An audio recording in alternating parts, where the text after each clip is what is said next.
Welcome to the Citrus Podcast Show, your fresh squeeze of music, art, and culture. As always, I'm your host, Richy. I just want to give a big shout out to the team. We just brought on a new executive producer, Chris Hamill. He's in the building. And of course, Dustin Wolk, who handles all of our audio for all the live performances. So quick round of applause for the team. You can check us all out on our new website, www.citruspodcast.com. Of course, you can give us a follow on Instagram @CitrusPodcast. We got new merch, we got shirts, we got koozies. Every order comes with some stickers, so check those out. We're now on Apple Podcasts, Spotify Podcasts, and anywhere you watch or listen to your podcasts. So this is awesome, man. Keep the season going here. As always, this episode is brought to you by Wavy Dad Club. Dad life doesn't mean your style has to suffer. New styles from Wavy Dad Club keep you looking fresh, comfortable, and effortlessly cool. Made for dads by dads. Check out wavydadclub.com. Use promo code Citrus10 to get 10% off your next order. Also brought to you by Security and Firearms Training Academy, located in Northern California. If you're looking to become a security guard or gain the necessary skill sets and certifications in the civilian defense industry, head on over to safta-inc.com. Use promo code CITRUS to get 10% off your classes. Again, that's CITRUS to get 10% off your classes. Today's special guest is a hip-hop artist out of Long Beach, signed to Big Boy, just released his newest record, Bad Bad. Please give a warm welcome to Elijah Banx. Come on, man. Elijah Banx. That's BANX, no KS, because I'm the one that kills shit, you know? Yes, sir. Hey, thank you for coming all the way out here, man. Man, it's nothing, man. You know, I had to come get my daily dose of my citrus, you know what I'm saying? Yes, sir, man. Well, we got lemons here if you want to take a bite, like Stunner Man too. A lot of people don't know, but lemonade is my favorite drink, favorite fruit, favorite everything. Okay. Yeah, it's crazy. After a blunt, you gotta have some lemonade? Or? Man, for sure. It's not cushion orange juice, it's cushion lemonade. All right, I like that. I wanted to ask you, actually, to start this off, I need to know the background. How did you get signed to Big Boy? You know, right place, right time. God is great. Shout out to Tay F3rd. Back in the day, you know, just running around with Tay, he ended up getting picked up by, he caught a lot of attention for Long Beach, you know what I'm saying? He was one of our forefront artists that was really putting the city on the map other than Snoop Dogg, you know what I'm saying, at the time. And I was just a part of his team and just running around with him. And eventually Big ran into my music, ran into my voice, and everything kind of just followed from there, you know what I'm saying? It was God's timing for real. Yeah. When was the first time meeting him? Where did you run into him at? Big Boy's block party, because he had Tay on the lineup with Nipsey Hussle, Lupe Fiasco, Hit Boy, and I forget the fourth person, but it was another person, and Tay F3rd. So, of course, I'm a part of his team. We there, hype man, you know, whatever. And that's when I met Big. I was a pup, though, bro. Like, yeah. A youngin'? Or what? Bro, I went by a whole nother name at the time, you know what I'm saying? Like, I was a pup, and I got to really develop underneath his wing. I feel like we've all gone through that in our artistry where we've changed our name and, you know. Rebranded, yeah. Yeah, rebranded the name, rebranded the sound. And, yeah. You know, honestly, it was one of the best things I've ever done in my life. Yeah. Yeah. So was that was before you met Big Boy, or was that at the same time? No. So I met Big Boy, and I still was my other name, and I was doing my thing, and he caught interest of me. Okay. And as I started working with him, I realized, you know, I had a conversation with one of my mentors. My rap name was E Nasty, you know what I'm saying, and that's what my whole city knew me as. I really was throwing parties, making money. It was crazy. My mentor sat me down and he said, "What does the name mean to you?" And I really didn't have an answer anymore, you know, because I was a different age, you know what I'm saying? Like, he said, "When I hear E Nasty, I think you're either talking about bitch pop that pussy on some Uncle Luke shit, or I think that you're coming with some nasty bars like Kendrick or Nas or something." And he's like, "You don't give me either." He's like, "So you might want to reflect and figure out what that name means to you or what it doesn't mean to you, and maybe reevaluate." He was like, "Because you can break into this music thing and have a moment, or you can have a whole career, right? And your name can be make or break type of thing." You know what I'm saying? Like, and he broke it down to me as far as, he said, this was what got me, because I was so resistant at first. I'm resistant at first when I'm like heart driven on something, you know what I'm saying? He said, Would you let your daughter go to an E Nasty concert? Your 12-year-old daughter comes to you and says, "Yo, I want to go to this concert." Whoop, whoop, whoop. You're like, "Okay, I'll buy the ticket. What's the artist?" And they say E Nasty. I said, "You're right. Yeah, I wouldn't." So I needed to take some time and you know, think about what we were doing. And I ain't gonna lie, it's the best decision I ever made. Yeah, Elijah Banx, like, it feels good. It gives the Nicki Minaj, Chris Brown, Trey Songz, you know what I'm saying? It feels big. Yeah, it was probably harder to market E Nasty. You know what I'm saying? For real. That's crazy, man. Crazy story. So you just did this shoot with LRG. Oh yeah, man. Shout out to LRG. Shout out to Indie Prod. Indie Pride? Indie Prod. Okay. Yeah. It's like produced. Okay, gotcha. You know what I'm saying? Yeah. We pulled up to LRG. They laced me and my whole team. You know, shout out to Johnny Blaze. Shout out to Twizzy Twitch. And then they had me do the mic drop for Bad Bad because they heard the record and they was like, "Yo, this is fire," you know. And you had just like recorded that. That was bro. I just recorded it probably 72 hours prior. Wow. I don't know. It was something about that record that felt different, bro. Like when you listen to it, there's this laugh at the beginning, and it was so organic. Like you know from recording when you start the record out and you just kind of trying to get the intro. Yeah. I did it so organically. I was like, let me hear that. And I heard it. I said, I'm tripping. I said, let's go. Let's go. And you just like keep that running from there. For sure. Where do you record out of? Man, we own a studio. We own several studios across Los Angeles, but we recorded in my favorite branch of our studio, LV Recording downtown. It's in the Arts District. Yeah. Does Big Boy have like a studio too? You know, our studio is his studio. Okay. You know what I'm saying? It's family business, but you know, we definitely gonna put that bug in his ear to get that Big Boy Studios because it's like you got all the stars coming through and sitting down with you, and then they go and booking at Paramount or you know whoever Neighborhood Watch, whatever. We might as well just bring him over to Big Boy Studios. Yeah. No, definitely. Press Elijah Banx too while you in there. You know what I'm saying? Press play. Put a feature on one of them opens. So was that first before 92.3 The Real, or is that always like how did that partnership become like the Big Boy in the morning and 92.3 The Real, or those two separate things? So he had Big Boy. He's always had Big Boy's Neighborhood since Power 106. Okay. And that's kind of where he, you know what I'm saying? But once his contract was over, I guess, you know, he rebranded, you know what I'm saying, and went to iHeart. iHeart came with a great situation. So, you know, got to go where the situation's great, right? So 92.3 The Real, that's completely separate? Yeah, Real 92.3. Or Real 92.3. Yeah. Yeah, Real 92.3. Shout out Chuck Dizzle. Yes, sir. Yeah, I was about to say, how did you and Chuck meet? Oh man, from back in the day when I was the other name. Okay.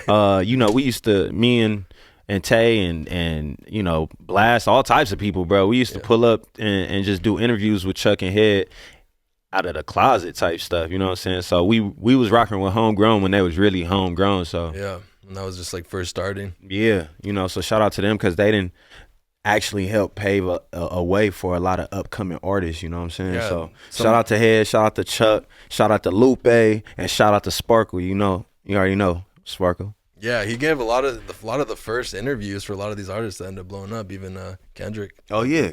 Yeah, Kendrick, bro, Kendrick used to like be over there at Chuck and Head's house, you feel me, like kicking it, like, you feel me, so it's crazy. You were over there a lot too, or? Not a lot, only when we had business, you know, we wasn't. Now these days, you know, I'll definitely pull up and just kind of like parlay with Chuck at Real and just kind of hang out. Yeah. Yeah. Are they still doing Homegrown, or? I believe, they Homegrown, definitely, yeah. And I think Chuck is representing Homegrown on Real 92.3, I believe, from like 7 to 12 or something like that. But, you know, check my facts. You ever tune into he's still doing those like Tuesday night where he plays new artists? Man, Chuck, you got to get back to that. Hey, look, I'm glad that you said that. I'm going to send him this too. Yeah, Chuck, you started a beautiful thing in the city where you gave artists hope and criticism and advice, all types of things that I feel like motivated these artists to keep going. And I feel like you got to get back in there. I already know, but we got to get cracking. Let's go. Yeah, we got some new music to send in. Yeah, so. for sure. Speaking of new music, Bad, what was kind of the inspiration behind that record? Bro, I really couldn't even tell you as far as the inspiration. I got a beat pack, right? Okay. In my email. And I'm the type that I like to play roulette with this shit. I just like to go and pick a producer's email and just go through and just that's what I'm gonna be working on. And I ran into this beat, bro. I was in this like Timberland mood, bro, and I ended up finding this beat, and I can't explain it. Just my biggest flowing. songs, my biggest songs, I can't really explain them where their motivation came from because it just happened so organically. Are you?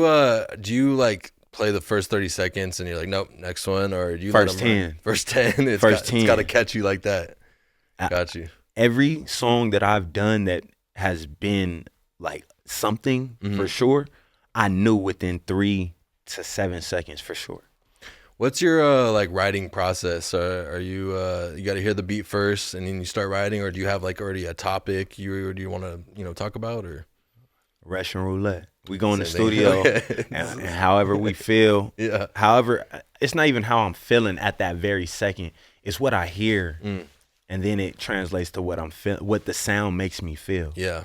You know what I'm saying? And so my writing process is hook first, 95% of the time. Yeah. I got to start with the hook. And then I usually do 3 hooks every session. Okay. And then I take those home and then I marinate with them and then I write the verses and then I come back to the studio and I do the verses. But Bad, I did the hook and the verse.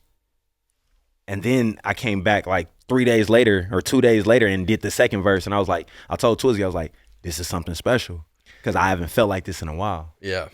Do you do you like to just knock out a song like all the way through, or no, coming back to it? Coming back to it. I feel like that's, for me, it's kind of like hard sometimes because I wasn't feeling the same that I was, on the day I recorded it. So coming back to lay just one more part, I'm like, I got to get back into that mood. So it's how the sound makes me feel, if that makes any. I know that sounds weird, but it's like as long as the sound made me feel that way, I'm still gonna feel that way when I hear that sound. Yeah. No, that makes sense. Yeah, so I think that's a positive thing about creating like that, like creating not based off of how you're feeling in the moment, because you can always kind of go back to it, or because you've created songs, right? There's certain songs that you're like, all right, I felt like this, and then 2 weeks later you don't feel like that, and like you haven't dropped it, you don't feel like dropping it, or you haven't really, you know what I'm saying? Yeah, it's hard for me to finish it. I'm like, this is a great record, but how do I finish this? But even if it's finished, you know how you just kind of sit with a record like for a week, couple days, and then you're like, I'm not really feeling this, because it's like you was low key married to how you felt at the moment. At the time, yeah, I could see that. Other times too, it's like coming back with fresh ears. Record. I love fresh ears. Yeah, and a record you might have not been feeling. You're like, wait, this is actually 1,000%. Yeah. Or yeah, for sure. What were some of the like first projects you were dropping when you first got into music, and what made you want to become an artist? Man, my first projects that I was dropping, I was a part of this group. Like, it was called N3Gs. Okay. And we were just kind of dropping compilations of just like jerk music, and like function music and shit like that. That era. Yeah, you know what I'm saying? I really didn't start having a organized way of how I create projects or drop projects until I changed my name. Once I changed my name, I think I had a real sense of direction of where I was going. Was this like the mixtape era, the first stuff? For sure. Yeah. For sure. Do you miss that era, or do you like where we are now with singles and short form content? Oh no, I hate short form content. Yeah. I hate where we are right now with music. If we can, let's take it back to 2016. Right. Yeah. You know what I'm saying? Because I just want to make music, bro. And I mean, I do want to paint the picture, but I want to paint the picture through visuals and not just me going out in front of a car and just, rapping some shit. Like, I really want to like, you remember Runaway Love? Okay. By Mary J. Blige and Ludacris? Yeah. That video made me feel something. You know what I'm saying? You don't get that Mariah anymore. Carey. You know what I'm saying? Those videos like made me feel something. I don't feel that no more. Yeah. I was always so excited waking up in the morning. I was younger at the time, but to go to school, and it was like MTV. They were playing all it wasn't MTV like jams at the time, but just like MTV music. Jams, bro. Was it MTV Jams? MTV Jams was all music videos all day, and they had the jam of the week Okay. that showed every hour on the hour for 7 days straight. Okay, yeah. I will never forget Nostalgia, MTV Jams. man. MTV Hits, MTV Jams, and there was one more in that little. Yeah. That would get my day going. If I woke up and it was a song I was feeling, I was excited for that. It just got me, ready for the day. Sure. So, yeah, it's sad to see that all of that kind of stuff has changed. But we got to do what we got to do as artists, stay relevant. And where's the compromise in that, like, for you to try to, do still what you love, but having to kind of compromise some of these new... The compromise is, I guess, doing it my way. Yeah. If I'm going to do something that I don't want to do, at least let me do it the way I want to do it then, right? Yeah. And what about like people, like all the outside noise? It's like, oh man, this is too long. Because I remember like it used to be like your videos are too short, and now it's like, oh, this is too long. I can't watch longer than 15 seconds. So a lot of people don't like when I say this, but this is a hill that I'm willing to die on. If you haven't done it, don't tell me how to do it. Yeah. You know what I'm saying? 100%.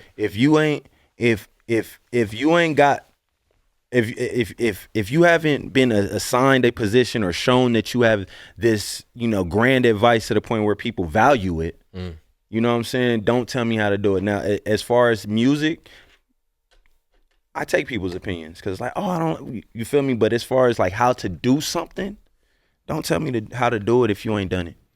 Do you feel, because I feel like as artists, like our artistry changes, you have different phases and eras. Do you think that was like, influenced by, other people or your peers or your listeners, your fans, or was that something that you just like, I want to make what I want to make? Is that? Yeah, I've always been that way since a kid, bro. Like, if I'm gonna do something, I'm gonna do it the way I want to do it, and because I want to do it. I'm not gonna do it because, like, people tell me, "Oh, bro, you gotta start wearing the, the big jeans because we back in." I don't care what's back in style. You feel me? Like, I'm gonna do it. If I do it, it's because I think it looks cool. Right. I'm not finna do it because y'all think it looks cool. Yeah, and I think that's crazy when it's like, no, you gotta do it this way. I know, but it's like everything is always changing. It's always changing. Just be yourself. Things from the 90s are back like popular now, you know? Sure. So it's like to tell me like this is the end all be all. It's like, it's crazy, right? Right. Because next week, 2 weeks, 3 months, you guys will be singing another song. Yeah. And I'm not talking about music. I'm talking about y'all will be literally saying something different. Yeah. So it's like, do what makes you happy. Yeah. That's the point blank period. Same thing with social media. Like when I'm told, no, you got to do this way, the algorithm. It's like the algorithm is changing every single day. For sure. Do what works for you. Do what feels good. Don't let other people adjust what you got going. Like the Jay-Z clip, you know what I'm saying? I don't know if you've seen it, but like it was like, you can't tailor me to what you want. You know what I'm saying? Like he was like, I'm not that type of person that just, you want this done like this, I'm gonna do it like this. Like, no, I got my own opinion, I got my own pace, I got my own everything. So it's like real spill. Yeah. 100%. What was it like growing up in Long Beach? Amazing. Yeah. Yeah, for sure. Of course there was gangbanging. That's cool. But it's so many different cultures, it's so many it's so diverse. It's a beautiful place. Yes. You know what I'm saying? Like you got great looking women, got good scenery, you got the water right there. Like I ain't gonna lie, like I love being from Long Beach. I feel like it's something special. Yeah. Yeah, no, I lived out there I think like 4 or 5 years. But yeah, no, it was super dope. I was what area I was in? I was by the Pike. You was downtown. Downtown, but, okay. But some people will call it the east side. East side. Geographically speaking, Okay. and I don't care what y'all niggas finna tell me. I don't care. You technically lived on the south side of Long Beach. Okay. But people hate when I say that because they're like, there is no south side. But like geographically, if we have a north, east, and west, okay, we just don't have a south. Yeah, that don't make sense. That don't make that. Thank you. See, he said it. He said it, not me.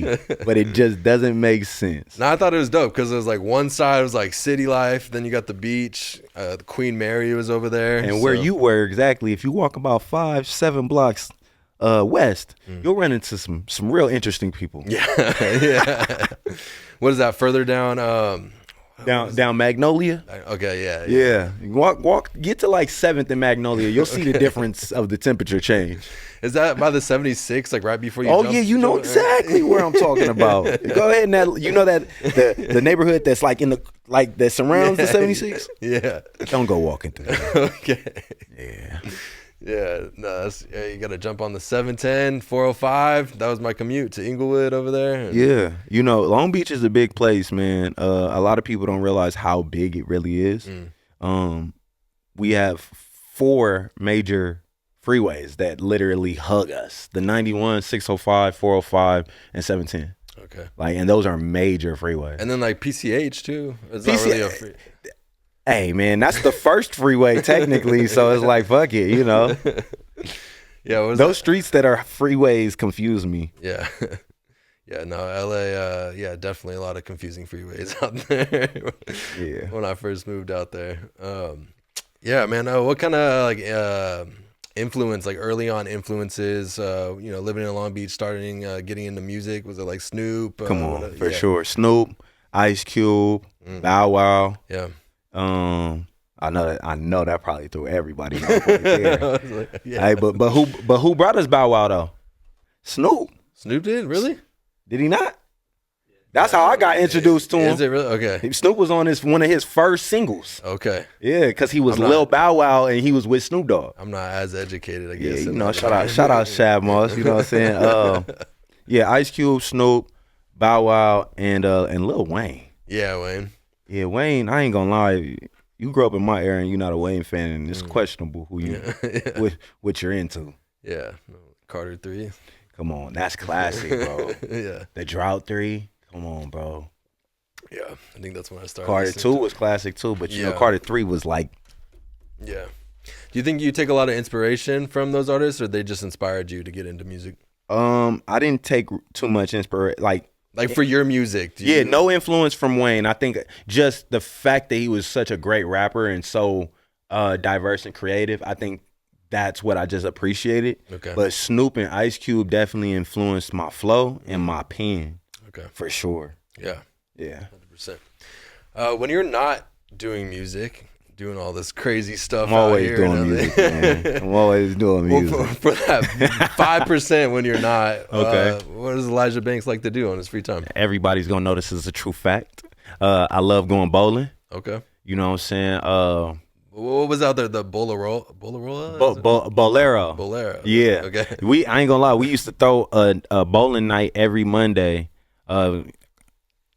At Bolero, just because they got the unlimited bowling for like $20. So I'll tell everybody, pull up, you feel me? Yeah. I'll take care of everybody bowling. It's a good time. Was this after a video shoot or recording session? This is every Monday, just okay. It's like church. It's you know what I'm saying? we just meeting up and just having a good time and unwinding and kick the week off. Y'all had a league then. we technically did have a league. You know what I'm saying? We had a girls pull up. We parlay in the parking lot. It was a good vibe. Dope. Who was the worst bowler out of your crew? Off the top. Shit. It's crazy. I don't know. Probably Drew. Okay. Drew probably can't bowl. Twizzy will give you a run for your money though. I'll tell you that much. Yeah. Yeah. What about you? You decent? Oh, come on, man. You ain't seen my video, huh? No. Look, through the legs, okay. with a curve down the lane. I'm talking about hugging the gutter and then strike through. Was this on World Star or where was this video? Bro. You got to send it to us and we'll put it up on here. Yeah, bro. Look. Are you going to pull it up right now? Bro, it's right here. It's on the Instagram. See, all right. You said you ain't seen the video? Bro, you got to see the video. Because it's amazing. Boom.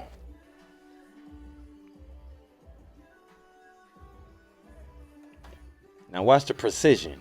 Look, ooh! Watch how it glides on the gutter and sliding curves to the strike. I feel like I have seen this now. It probably, I ain't gonna lie, it probably went viral somewhere. It was on Ridiculousness. You know what I'm saying? Hey, I need my money. I need my money. For the royalties.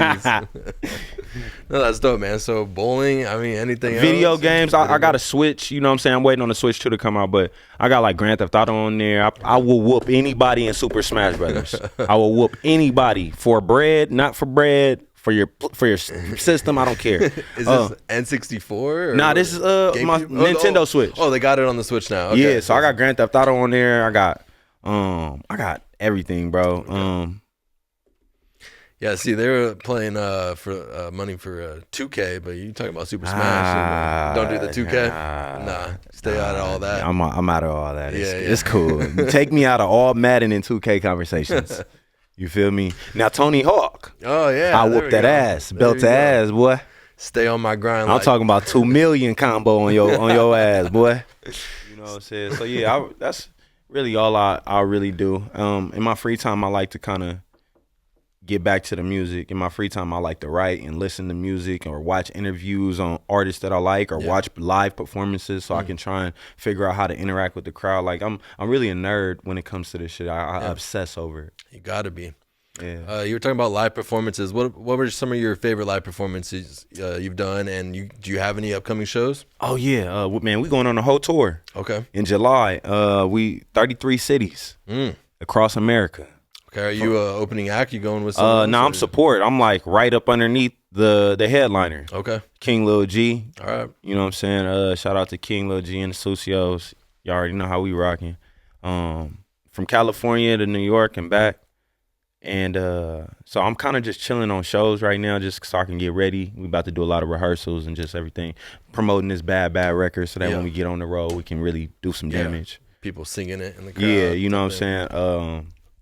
Some of my favorite performances when I did the Toyota Arena, when I performed at the Forum. The Forum, man. When I performed at the Novo, the Observatory. Like there's certain ones that like I'm just like, damn, bro, you did that? Yeah. That's crazy. Like the Toyota Arena is fucking insane to me. Yeah. No, the Forum is dope to me too. Yeah, for sure. Because that was like right where I was working out of his market, right? And then where they built SoFi, it's like right by the Right Forum. across the street. Literally like Forum, SoFi. They don't. Only thing that splits it is one like main street. What is it? I'm thinking of South Market, and then was it Manchester? Yeah, Manchester. Okay, yeah. Oh, you was posted on Manchester. Yeah, I was. South Market and Shout Manchester. out to my boy. He in the trenches, boy. Like you feel me? Yeah, I don't know if I belonged out there, but hey, man, look, wherever, you know, I feel like you belong anywhere that you make yourself belong. No, yeah, I didn't know. I learned a lot of the history out there, and we were right down the street from like Nip and everything. When all that happened, I was out there. Yeah, for sure. Crazy. So R.I.P. Big Nip. Yeah, man. You was out there the day he passed away? There, yep. Do you remember how the weather acted right after the news? The weather? I remember exactly what I was doing the moment I found out Nip got shot. I think was it on a Sunday? Because I feel like I was watching football. It was I believe it was on a Sunday or Saturday. It was like on one of them chill days for sure. Yeah. After the news, bro, it's like there was a huge cloud. It got gloomy in LA. Like, and it was a sunny day before that. I don't know if you remember, but it was crazy, bro. And I just felt like I felt the energy in the city shift. Yeah, there wasn't too much activity out there. I liked it. I liked being out there. And then right above us was Homegrown Radio, Chuck and Head, and so I met a lot of people. So okay. Yeah, super cool living out there. All right, man. Well, what's next for Elijah Banx? What do you got coming up next? Greatness. Timeless music. Yeah. Legendary things. You know what I'm saying? Bunch of festivals probably after we wrap up tour. I'm working on a couple albums. I'm working on Who Would Have Thought, which it's like all my albums be poetic low key. You know what I'm saying? Should Have Known Part 3 is coming out.